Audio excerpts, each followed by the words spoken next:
Hello,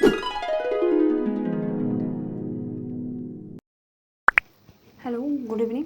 स्वागत है आपका हमारे चैनल जेएमसी स्टार जीएस गुरु पर। और आज का जो हमारा टॉपिक है, हम पढ़ने वाले हैं अक्षांश और देशांतर। तो अक्षांश और देशांतर होता क्या है, लॉजिकली अगर सोचा जाए तो आप लोग देख सकते हैं ये हमारी पृथ्वी है। और जैसे कि इसमें देखिए दिखाया गया है कि ये ऐसे ऐसे जो रहती हैं ये क्या होते हैं, मेरे अक्षांश होती हैं। और जो ऐसे उत्तर से जो दक्षिण, उत्तरी गोलार्ध से दक्षिणी गोलार्ध के बीच जो रहती हैं वो हमारी क्या रहती हैं, देशांतर रहती हैं।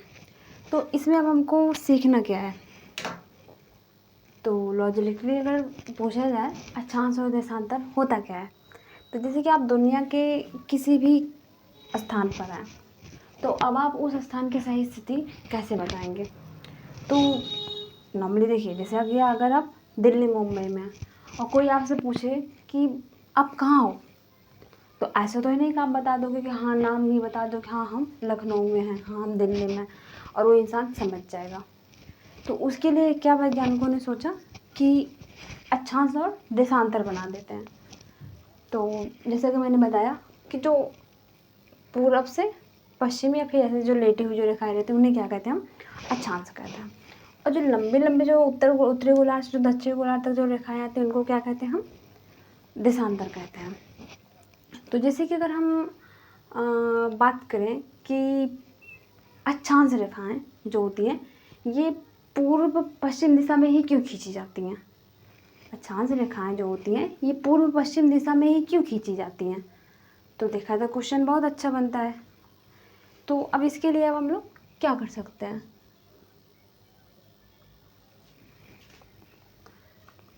अगर पूछा जाए कि जो अक्षांश रेखाएं होती हैं ये क्यों ऐसे ही क्यों होते हैं, तो देखा जाए तो बहुत बड़ा वो होता है। और इनके बीच में जो ऐसे जो रेखाएं रहती हैं, इनके बीच में जो जगह रहती है उसको क्या बोला जाता है। तो देखा जाए तो बहुत सारे क्वेश्चन बनते हैं।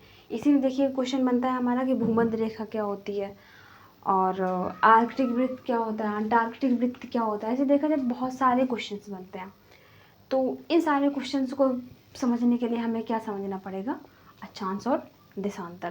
तो ये तो हमारा ये चीज़ हो गया। अब अगर इसे पूछ लिया जाए कि देशांतर रेखाएं उत्तर से दक्षिण दिशा में ही क्यों खींची जाती हैं, तो बहुत सारे क्वेश्चंस बनते हैं। और देशांतर की सहायता से हम लोग समय की गणना कैसे करते हैं, और अक्षांश और देशांतर मिलकर पृथ्वी पर किसी स्थान का सटीक समय कैसे पता। आसमान में बहुत बादल हो जाते हैं, जब बादल हो जाते हैं तो जो पायलट होते हैं, जो हवाई जहाज़ वगैरह चलाते हैं, अब वो लोग कैसे करेंगे, बादल आ जाएंगे तो उनको दिशा वगैरह तो कुछ पता ही नहीं चलेगा। तो उन सारी चीज़ों के लिए जैसे कि पहला तो हो गया कि आप कहीं किसी स्थान पर, दिल्ली मुंबई लखनऊ कहीं पे भी, तो आप उस स्थान का कैसे पता लगाएंगे। और दूसरा हो गया कि जैसे कि कोई हवाई जहाज़, जब बादल है, दिशा वगैरह कुछ दिख नहीं रहा, स्थान भी नहीं दिख रहा है, तो आप अब उस स्थान का कैसे पता लगाएंगे। और नेक्स्ट चीज़ हो जाती है हमारी कि जैसे कि हमारा घर है, मोहल्ला है, नॉर्मली घर को ही ले चलते हैं, तो घर के लिए देखिए हमारा क्या क्या होता है। पहला तो होता है कि हमारा घर इस गांव में है, हमारे मोहल्ले का नाम ये है, और हमारा ज़िला ये है।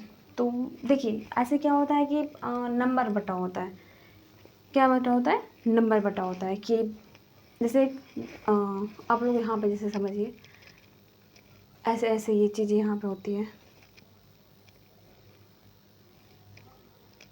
अब यहाँ पे भी ऐसे ऐसे, तो देखिए ऐसे डिब्बे डिब्बे टाइप के बट गए। तब यही डिब्बे अब क्या होते हैं, इन्हीं डिब्बों में मान लीजिए हमारा यहीं पे कहीं प्रयागराज है, कहीं पे कन्नौज है, कहीं पे कुछ है। तो यही सारी जो चीज़ें होती हैं क्या होती है, हमारी अक्षांश और देशांतर रेखा होती है। तो ये तो हो गया। चलिए अब अपने चैप्टर की अगर हम देखें, अगर और इसी में क्वेश्चन बनता है कि जो 82 डिग्री 30 मिनट जो है, इसी को मानक समय रेखा क्यों माना गया है, ये कैसे सटीक समय बताती है। तो जब हम इस चैप्टर को जब हम पढ़ेंगे ना, इसमें सारी चीज़ें हमें क्या होंगी, समझ में आ जाएंगी। तो चलिए देखते हैं कि क्या है हमारा अक्षांश देशांतर और कैसे हमको उसको पढ़ना है।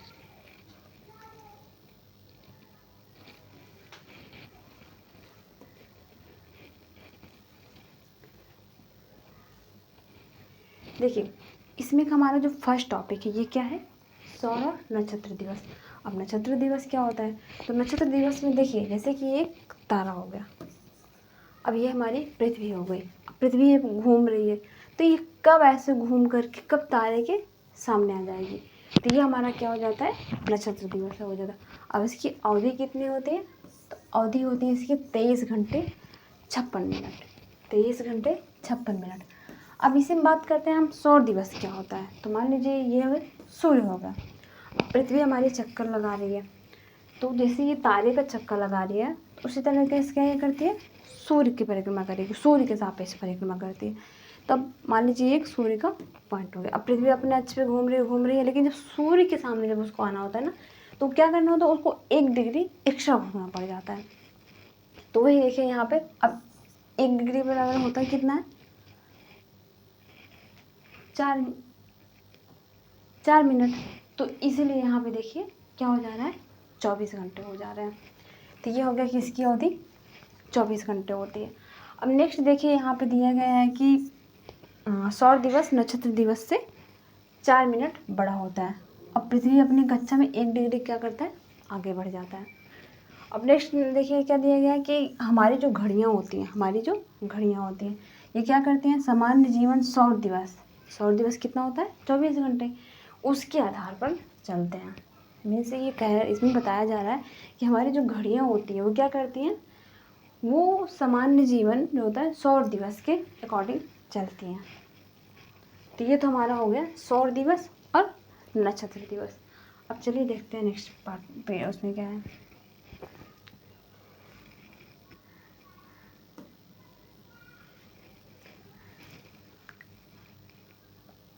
अब देखिए अब आता है टॉपिक हमारा उपसौर अपसौर। अब ये क्या होता है, तो देखिए उपसौर क्या होता है, जब पृथ्वी सूर्य के अत्यधिक पास हो, क्या हो, जब पृथ्वी सूर्य के अत्यधिक पास हो। तो इसमें देखिए क्या दिखाया जा रहा है, जैसे कि 3 जनवरी को क्या होता है कि जो पृथ्वी होती है वो सूर्य के अत्यधिक पास होती है। और दूर कब होती है, तो ये दूर होती है 4 जुलाई को। मीन्स पृथ्वी और जो सूर्य की दूरी होती है वो क्या होती है, 4 जुलाई को बहुत ज़्यादा होती है और 3 जनवरी को सबसे कम होती है। तो देखिए यहाँ पे एक क्वेश्चन बन रहा है कि जब 3 जनवरी को जब पास होती है तब तो गर्मी पड़नी चाहिए, लेकिन क्या रहता है उस टाइम, ठंड रहती है। और यहाँ पे देखिए 4 जुलाई मीन्स दूरी, तो सूर्य का टेम्परेचर जब ज़्यादा रहता है, अगर दूर रहे मतलब गर्मी कम पड़नी चाहिए, लेकिन क्या होता है जस्ट अपोजिट होता है, इस टाइम गर्मी भी अच्छी खासी पड़ती रहती है। तो ये जो सारी चीज़ें हैं ना, यही सारी चीज़ें हमको क्या पता चलेगा, ज्योग्राफी में पढ़ के पता लगेगा। और एक देखिए यहाँ पे परिक्रमण दिया गया है। अब ये क्या होता है, तो पृथ्वी जो सूर्य के जो चारों ओर जो चक्कर लगाती है उसे हम क्या कर देते हैं, परिक्रमण कर देते हैं। और जो पृथ्वी जो अपने अक्ष में जो चक्कर लगाते हैं उसे हम क्या कहते हैं, परिभ्रमण कर देते हैं। अब परिक्रमण कितने दिन में करती है, तो 365 दिन में करती है, और परिभ्रमण 24 घंटे में। तो ये तो हमारा हो गया परिक्रमण, उपसौर और अपसौर और एफ साइड रेखा। अब एफ साइड रेखा क्या होती है, एफ साइड रेखा क्या होती है, जब उपसौर और अपसौर को मिलाने वाली काल्पनिक रेखा क्या होती है, जो सूर्य के केंद्र से गुजरती है। देखिए ये चीज़ हो गई, ये 4 जुलाई की डेट हो गई, 3 जनवरी की डेट हो गई, यही चीज़ है। तो ये कौन सी रेखा है, इसको क्या कहते हैं हम लोग, एक साइड रेखा कहते हैं। तो ये तो हमारा हो गया उपसौर। उपसौर क्या हो गया, जब पृथ्वी और सूर्य की दूरी क्या हो, अत्यधिक पास हो, मीन्स सूर्य और पृथ्वी की दूरी क्या हो, एकदम कम हो, तो उस टाइम क्या होता है 3 जनवरी। और अपसौर क्या होता है, जब सूर्य और चंद्रमा की दूरी क्या हो, बहुत ज़्यादा, मीन्स बहुत दूर हो। उपसौर क्या हो गया, उपसौर क्या हो गया कि पृथ्वी और सूर्य के बीच में क्या हो, जैसे कि आप लोग यहाँ पे देख सकते हैं इस इमेज से। ये क्या होता है, ये क्या है हमारा, ये है उपसौर। उपसौर इस टाइम पे क्या है, पृथ्वी और सूर्य क्या है, पास पास है। और ये अपसौर में क्या है, ये दोनों क्या देखिए बहुत दूरी ज़्यादा है। तो ये चीज़ हमारी क्या हो गई, अपसौर, और ये चीज़ क्या हो गई हमारा उपसौर। तो इस टॉपिक से देखिए हमारा उपसौर क्लियर होगा, अपसौर क्लियर होगा और एप्साइड रेखा क्लियर होगा, और प्लस परिक्रमण और परिभ्रमण। परिभ्रमण क्या होता है, जब पृथ्वी अपने अक्ष पर ही जब वो घूमती है, और परिक्रमण क्या हो गया, जब वो सूर्य को जब केंद्र मान के जब वो घूमती है तो क्या हो जाता है वो।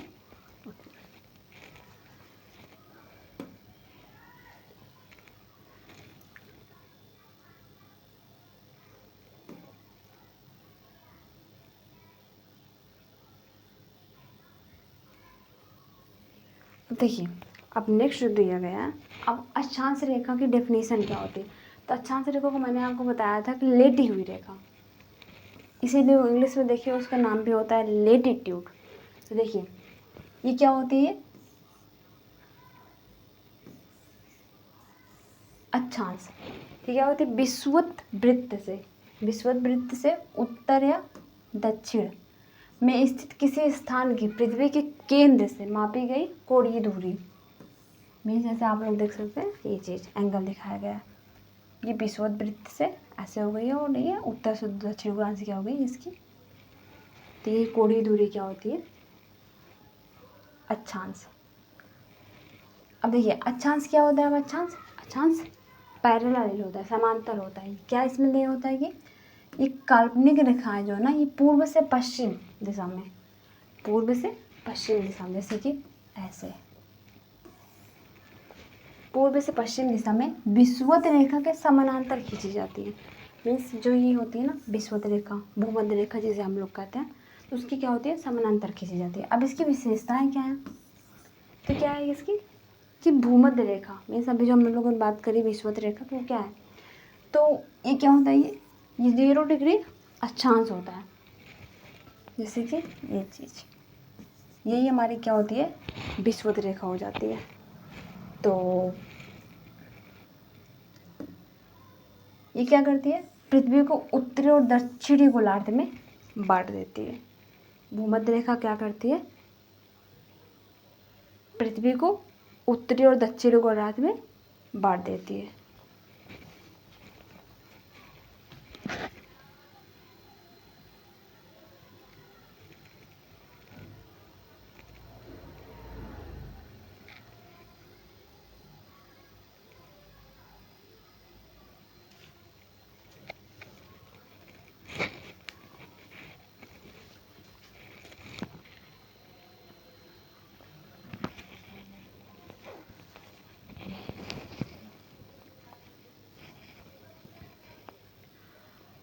और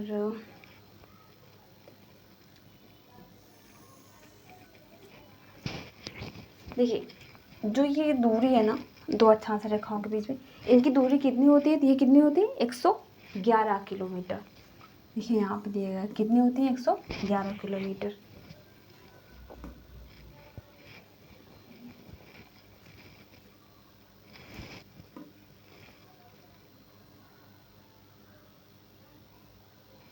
अब नेक्स्ट देखिए क्या दिया गया प्रमुख अक्षांश रेखाएं क्या होते हैं। तो देखिए जैसे कि कर्क रेखा हो गया, मकर रेखा हो गया, आर्कटिक वृत्त हो गया, अंटार्कटिक वृत्त हो गया, और भूमध्य रेखा हो गई। अब ये सब चीज़ें क्या होती हैं, ये क्या होती है, प्रमुख अक्षांश रेखाएं होती हैं। अब कर्क रेखा क्या होती है, तो कर्क रेखा क्या होती है, ये उत्तरी गोलार्ध में 23.5 डिग्री अक्षांश, जैसे भारत, ताइवान, चीन, मिस्र, मैक्सिको से गुजरती है, वो क्या होती है हमारी कर्क रेखा हो जाती है। अब मकर रेखा क्या होती है, मकर रेखा देखिए जो होता है दक्षिणी गोलार्ध में, दक्षिणी गोलार्ध में 23.5 डिग्री, जैसे जहाँ पे यहाँ चिली, ब्राज़ील, दक्षिण अफ्रीका, ऑस्ट्रेलिया से गुजरती है, ये क्या हो जाती है हमारी मकर रेखा हो जाती है। ये देखिए यहाँ पे दिखाया गया, यहाँ पे कौन कौन से देश हैं, जैसे कि चिली, ब्राज़ील, दक्षिण अफ्रीका और ऑस्ट्रेलिया। और यहाँ पे कर्क रेखा यहाँ पे कौन सी है, भारत, ताइवान, चीन, मिस्र, मैक्सिको से गुजरने वाली रेखा। अब आर्कटिक वृत्त क्या होता है, तो आर्कटिक वृत्त देखिए यहाँ पे दिखाया गया, ये उत्तरी गोलार्ध में स्थित होता है। अब इसमें कौन सा होता है, ये देखिए यहाँ पे देखिए कि विषुवत रेखा के उत्तर में 66.5 डिग्री होता है।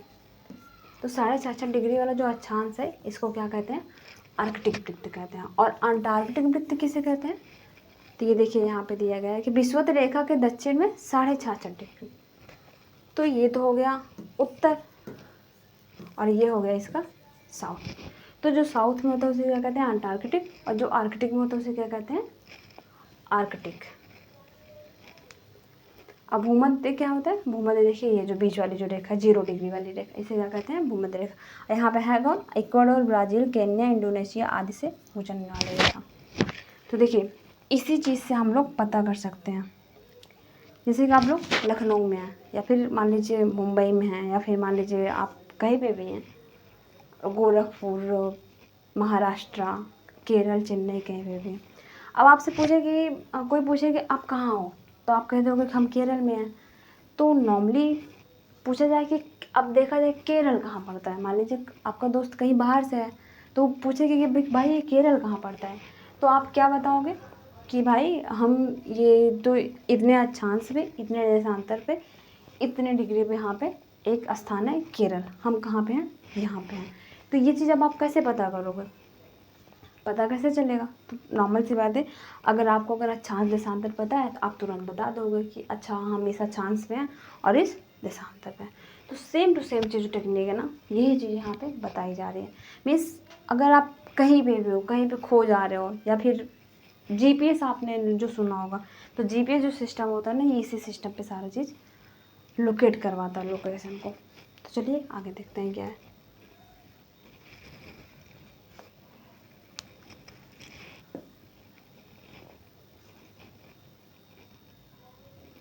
अब नेक्स्ट देखिए हमारा टॉपिक आ जाता है देशांतर रेखा। अब ये क्या होती है, जैसे मैंने अभी बताया था कि देशांतर अक्षांश तो हो गए लेटी हुई रेखा। अब देशांतर क्या होता है, उत्तरी से दक्षिणी। इसके बीच में जो स्थान होता है ना, इसे क्या कहते हैं, गोरे। अब देखिए देशांतर की डेफिनेशन क्या होती है, तो देशांतर की डेफिनेशन क्या होती है, उत्तरी और दक्षिणी ध्रुव को मिलाने वाली रेखा। देखिए ये चीज को रेखा क्या कहते हैं, देशांतर कहते हैं। और ये रेखाएं क्या होती हैं, समान अंतर नहीं होती हैं। मीन्स क्या होते हैं, इनके बीच में, जैसे इनके बीच में, तो ये क्या होती है, समानांतर नहीं होती हैं। और ध्रुवों की ओर जाने पर इनकी बीच की दूरी घटती जाती है।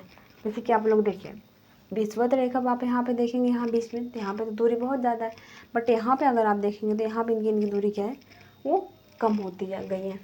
तो यही चीज़ यहाँ पे दिखाया जा रहा है कि ध्रुवों की ओर जाने पर इनके बीच की दूरी क्या होती है, कम हो जाती है। अब बात करते हैं मुख्य विशेषताएं की। तो प्रधान मध्य रेखा कौन सी है, तो जो 0 डिग्री देशांतर जो होता है ना, ये ग्रीनविच लाइन मीन्स लंदन से होकर गुजरती है। तो प्रधान मध्य रेखा क्या होती है, प्रधान मध्य मतलब देशांतर रेखा। तो 0 डिग्री जो देशांतर है ये कहाँ से गुजरती है, लंदन से, और उसी को हम लोग क्या कहते हैं, उसी को प्रधान मध्य रेखा कहते हैं। अब बात करते हैं अगर विषुवत रेखा, तो विषुवत रेखा जो होती है वहाँ पे क्या होता है, 2 देशांतरों के बीच अधिकतम दूरी 111.32 किलोमीटर। अब देखिए अक्षांशों के बीच कितनी दी गई थी, 111। अब यहाँ पे कितनी दी जा रही है, 111.32। तो यहाँ पे देखिए क्या दिया गया कि दूरी इतनी होती है। और 2 देशांतर रेखाओं के बीच की दूरी क्या कहते हैं हम, गोरे। तो ये तो हमारा हो गया देशांतर। अब देखिए पहले हम लोगों ने क्या पढ़ा, नक्षत्र दिवस पढ़ा, सौर दिवस पढ़ा, फिर उसके बाद अक्षांश पढ़ा, फिर अब की बार यहाँ पे देशांतर पढ़ा, और उसी में हम लोगों ने पढ़ा कि गोरे क्या होता है। और इसी चैप्टर हम लोगों ने पढ़ा कि अगर किसी स्थान पर अगर हम वहाँ की स्थिति बतानी है, जैसे केरला में है, तो हम किस तरीके से हम किसी को बता सकते हैं कि हाँ हम यहाँ पे हैं, और आपका दोस्त या आपका पहचान या आपका संबंधी आपको कैसे ढूंढ सकता है कि हाँ आप इस स्थान पर, वो आपको आके ले जाए। तो ये सारी जो चीज़ें हुई, ये तो हो गई देशांतर रेखा और अक्षांश रेखा। अब चलिए आगे देखते हैं क्या है।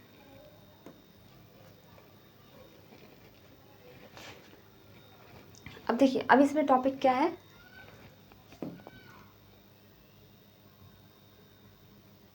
कि देशांतर और समय की गणना।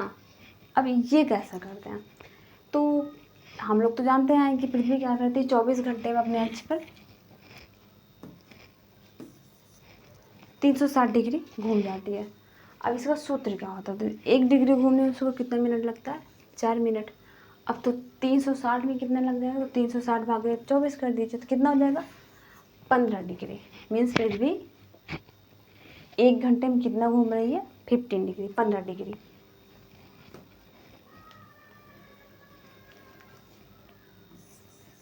अब 1 घंटा में अगर 15 डिग्री घूम रही है तो 1 मिनट में कितना घूम जाए, 1 डिग्री में कितना घूम जाएगी फिर वो 4 मिनट। मीन्स 1 घंटे में 15 डिग्री और 4 मिनट में वो 1 डिग्री। तो ये तो होगा हमारा इस चीज़ का फार्मूला। अब इसी फार्मूले से हम लोग क्या कर सकते हैं, पूरा समय निकाल सकते हैं। अब नेक्स्ट देखिए दिया गया डायरेक्शन बॉक्स। अब ये क्या होता है, जैसे कि हम लोग पूर्वी की ओर जा रहे हैं या फिर पश्चिम की ओर जा रहे हैं, तो जब नॉर्मल सी बात है अगर पूर्वी की ओर जाएंगे तो कुछ तो टाइम का होगा ना फार्मूला कि हाँ घटाएंगे जोड़ेंगे क्या चीज़ होता है। तो इसमें देखिए क्या दिया गया है, जैसे कि हम लोग ग्रीनविच रेखा जो लंदन से ली गई है, अब उसके अगर हम लोग पूर्व में जा रहे हैं तो उसमें क्या होता है, समय आगे बढ़ता है, मीन्स जुड़ जाता है। और अगर पश्चिम में जा रहे हैं तो पश्चिम में जाने पे क्या होता है, पीछे जाता है, means east gain west loss. ये एक फार्मूला चलता है यहाँ पे। तो ईस्ट गेन मीन्स अगर पूरब में अगर आप जाएंगे तो आपको समय बढ़ जाएगा, और अगर पश्चिम की ओर जा रहे हैं तो क्या होगा, आपका समय घट जाएगा। और देशांतर रेखाओं के आधार पर ही किसी स्थान का प्रमाणिक समय तय होता है। देखिए जो देशांतर रेखा जो होती है ना, किसी भी स्थान का अगर सटीक समय अगर हमें पता लगाना है तो किस आधार पर तय होगा, तो हमारा तय होगा देशांतर रेखा पर।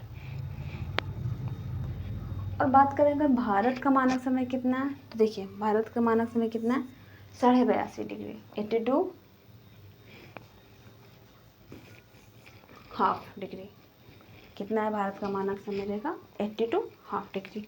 और ये ग्रीनविच जो टाइम होता है जो कि लंदन से जो होता गुजरता है, लंदन से जो टाइम लिया गया उससे कितना आगे होता है, ये आगे होता है 5 घंटे 3 मिनट, मीन्स 5.5 घंटे।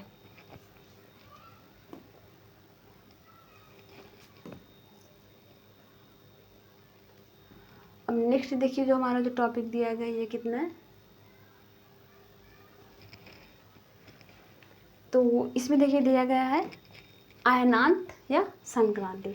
अब ये क्या होता है, तो जो कर्क संक्रांति होती है मीन्स 21 जून। तो 21 जून को क्या होता है, जो हमारी जो कर्क रेखा होती है, जो मैंने बताया था उत्तरी डिग्री में 23.5 डिग्री, ये क्या होता है, ये लंबवत सूर्य जो होता है इस कर्क रेखा पर 21 जून क्या होता है, लंबवत चमकता है। जैसे कि आप लोग यहाँ पे देख सकते हैं, ये हो गई क्या हमारी कर्क रेखा। अब सूर्य यहाँ पे क्या करेगी, 21 जून को ये लंबवत ऐसे पड़ता है। तो ये चीज़ हमारी क्या हो जाती है, कर्क संक्रांति हो जाती है। और बात करेंगे मकर संक्रांति, जो कि नॉर्मली देखा होगा आप लोगों ने जनवरी में मनाया जाता है, 14 या 15 जनवरी को। तब ये क्या होता है, तो ये देखिए क्या होता है,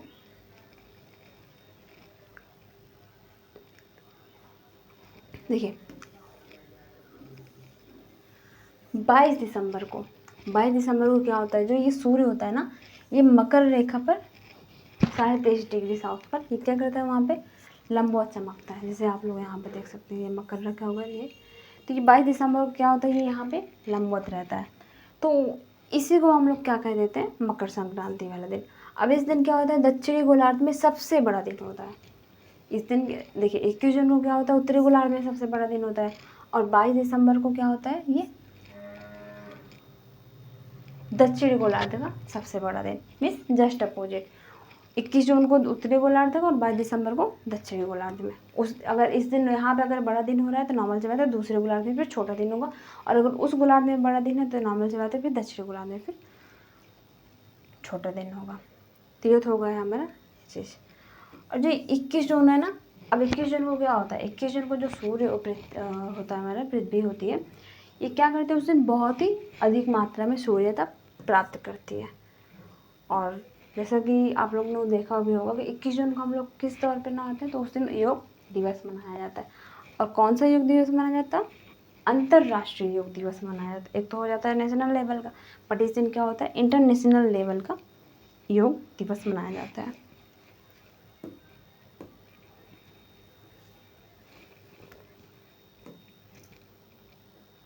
देखिए अब बात करें अगर विषु, विषु क्या होता है, तो मैंने जैसे अभी बताया था आपको, ये जो हमारी जो रेखा ये क्या होती है, विषुवत रेखा। अब इसी से रिलेटेड क्या है, हमारी विषु है। विषु क्या है कि पृथ्वी की वह स्थिति होती है जब सूर्य क्या होता है, विषुवत रेखा पर लंबवत होता है। अभी तक तो था कि कर्क रेखा, मकर रेखा, अब सूर्य यहाँ पे क्या कर रहा है, अब ये क्या यहाँ पे हो रहा है कि वो विषुवत रेखा पर ही लंबवत चमक रहा है। कर्क रेखा, मकर रेखा अब क्या आ गई, अब सूर्य विषुवत रेखा पर लंबवत चमक रहा है। अब ये कब होता है, तो देखिए इस स्थिति में क्या होता है कि पूरी पृथ्वी पर दिन और रात क्या होता है, 12-12 घंटे बराबर बराबर होते हैं। अब देखिए, अब विषु तो विषु हो गया कि हाँ चलिए, सूर्य अगर विषुवत रेखा पर लंबवत चमक रहा है तो हम उसको क्या कह देते हैं, विषु कह देते हैं, कि उस दिन क्या हो जाता है, सूर्य उस दिन विषुवत रेखा पर लंबवत है। तो ये तो हो गया हमारा विषु। विषु को देखिए अब पार्ट में बांटा गया है, एक होता है शरद विषु और एक होता है बसंत विषु। अब ये क्या होता है, तो देखिए बसंत विषु कब मनाया जाता है, ये 21 मार्च को, जब देखा होगा आप लोगों ने काफ़ी हरियाली रहती है। अब शरद विषु क्या होता है, तो ये कब होता है, 23 सितंबर। अब 23 सितंबर को क्या होता है, ये शरद विषु हो जाता है।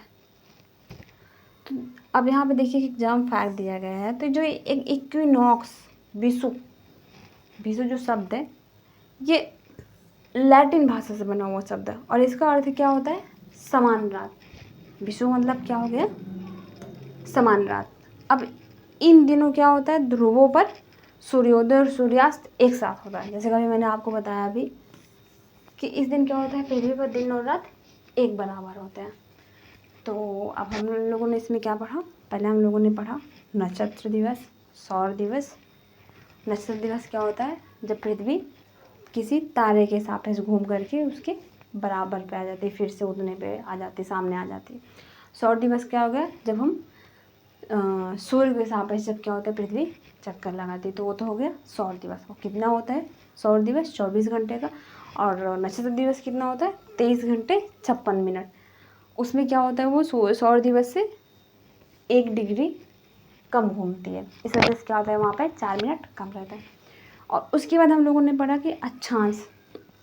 अब अक्षांश रेखा क्या होती है, हम लोगों ने पढ़ा कि जैसे कि आप कहीं खो गए हैं, किसी स्थान पे हैं, तो आप अपनी स्थिति का पता कैसे लगाएंगे।